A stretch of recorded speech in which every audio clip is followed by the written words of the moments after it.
Hi everybody, welcome to Ontario Agriculture Week and Thanksgiving 101. One of the things I love about this time of year is that at Thanksgiving dinner, the food is the star of the show. There's not all the distractions that some of the other vacations and holidays have. So, of course, the big centerpiece is traditionally turkey. This year, many of us are faced with cooking for smaller groups, smaller families. We're congregating in smaller numbers of people together, staying inside our bubble. One of the things that you can do is, instead of buying a large turkey, taking the time to cook it, particularly if you've never made a whole turkey before. This might be the first time that you're cooking turkey at home for yourself or your family. One of the things that we like to do when there's only the two or the two of us or a couple of family members coming is we'll buy the specific pieces that we like. So perhaps a turkey breast, a turkey thigh, buy a couple drumsticks, buy a wing, cook the things you like, and put them all together. You could do all dark meat if you want. You can do all white meat if you want. All white meat if you want. If you have different family members that like each, you're covered. If you're like us, you want to sort of calculate how much you want for dinner, and then you also want to calculate how much you want for that hot turkey sandwich the next day. Yes.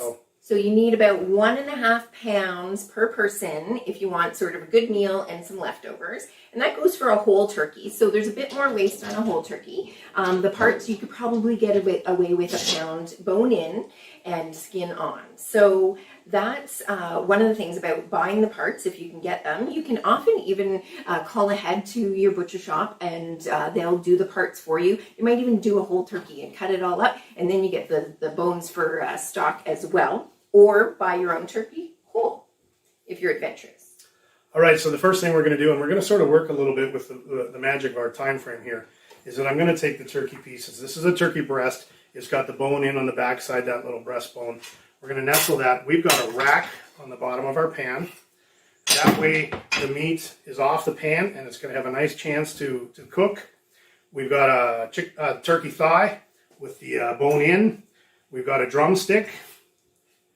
Everybody's got a relative that looks like Fred Flintstone and eats like Fred Flintstone. Are you going to fit that wing in there? You really do look at that wing. If you want to make a little bit more space, this pan's a little bit tight. We'll show you with the other one in the oven because you do want some space around to circulate so that it browns nicely and cooks evenly. And we're going to put a maple thyme glaze on this. Maple syrup, of course, is a wonderful Ontario product. Lots of farms right around here grow it and produce it. So I'm going to use this as the star of our show with the glaze.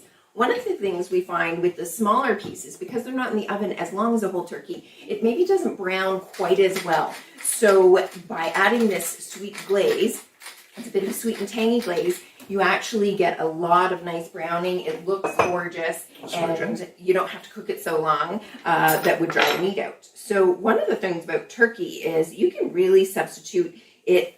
Any of the other meats that you usually make, you can sub those recipes for turkey, and it's lean, and we love it. We love to cook up a breast and then have the leftovers for sandwiches. I call them planned overs.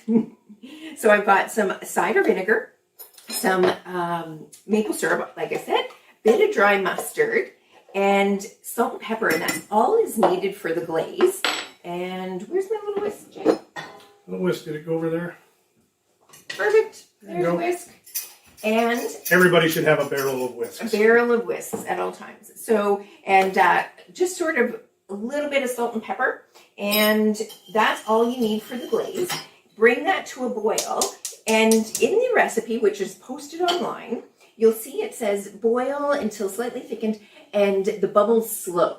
And Jay and I had a discussion about this, and you actually can hear them. So it'll be bubbling rapidly, and that's bubbling off the water. And then once it gets thicker, it'll slow down and get quiet. So we'll bring this to a boil while Jay gets that in the oven. Excellent. So what I did with our turkey here was I took a paper towel and I blotted the excess moisture off the top and got rid of it. And you'll notice that every time I handled the turkey, when I stopped to wash my hands, I got a sink full of warm soapy water, dried them real nice. You don't need to be afraid of turkey, but you should be cautious. It does carry the possibility of foodborne illness transmitters. So just wash your hands, wash your hands, wash your hands. It's a great practice for us all right now. A little bit of salt on the top, a little bit of pepper. We put it in now. That salt's going to draw some extra moisture out, and it's actually going to help crisp that skin a little bit. And when you're buying your turkey, if you're buying it frozen, you may need to plan ahead. Well, you definitely need to plan ahead if you're cooking a whole turkey, because it actually takes about 5 hours per pound of turkey to thaw in the fridge. We definitely recommend thawing it in the fridge. You can thaw it in cold water, which speeds it up a little bit, but you have to change the water every hour to make sure it's staying really nice and cold and at a safe temperature. So the best plan is to plan ahead 3 or 4 days at least to get it thawed in the fridge. And it does take up a lot of room in your fridge, so also factor that in when you're buying all of your groceries. So if you have the time, and lots of fresh turkeys around available, especially if you order one ahead. When you're cooking, even as a professional chef, I always encourage my team members and myself, there's 2 very important tools you need. One is a timer. Even professional chefs don't rely on their inner clock to make sure that things are in the oven for long enough or short enough. The other thing that we want to be able to try and find is an accurate thermometer.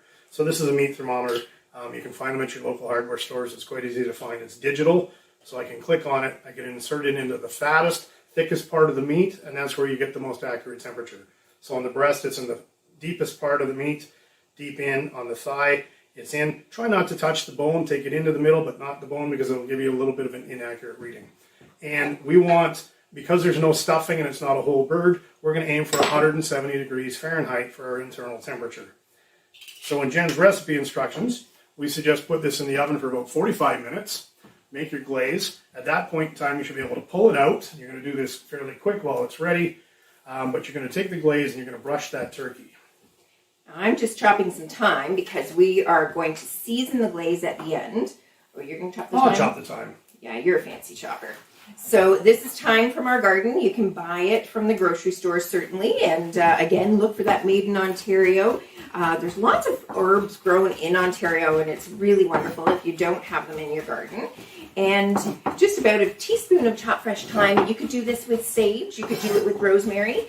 The glaze doesn't need to be stirred while it's boiling. It's almost like making a caramel, but we don't want to take it to the caramel point. We want to take it to just a thick glaze. So chop your fresh herbs. If you don't have fresh herbs, don't worry about it. You can use dried. Use about 1/3 of the amount of dried, though. So you can throw it in now. We're winging it. Right? Yeah, we're winging it today. Excellent. And because he needs the cutting board. So once your glaze is thick and boiled away, and then we glaze the turkey. Now, when you're planning, Jason, I'm just going to jump in on this. Because we got this out of our garden, it's really, really fresh.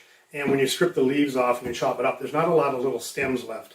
So when you're picking it up from the store or the market, make sure that it's nice and green and fresh and supple. Otherwise, you're going to end up with the little twigs off the fresh thyme that ends up in your sauce. Right. Oh, and save those stems, because turkey stock is the best thing to make after you've roasted your turkey. Keep all the bones. Keep the stems from your herbs. Keep the trimmings from your celery, where when you're making your stuffing, and make a big pot of turkey stock, because you can either use that next time you're going to make gravy, or make it for soup, because you definitely need some turkey soup. So how's that turkey in the oven, Jay? The turkey in the oven is working fantastically. I'm just going to get us ready here and have a little plate to transfer things onto. So there's an oven mitt for me. I'm going to reach in here, as I mentioned, through the magic of planning in advance. We've got a really lovely, beautiful golden brown turkey that's cooked. And you can see that in the slightly larger roasting pan, we had a little bit of space between each of the pieces of turkey, and that allows that skin to get nice and crisp and for the turkey to cook nice and evenly. We've got a little bit of our original batch of glaze made, and so we're just going to brush this over a little bit, and let it settle in. Just another food safety point, the glaze was never put onto raw turkey, so we can use the remaining glaze at the end of cooking. If you're using a marinade that was touching raw turkey, or your brush touched the raw turkey to start, don't ever use that at the end like this. So make sure it gets cooked another 10-15 minutes, and just for ultimate food safety.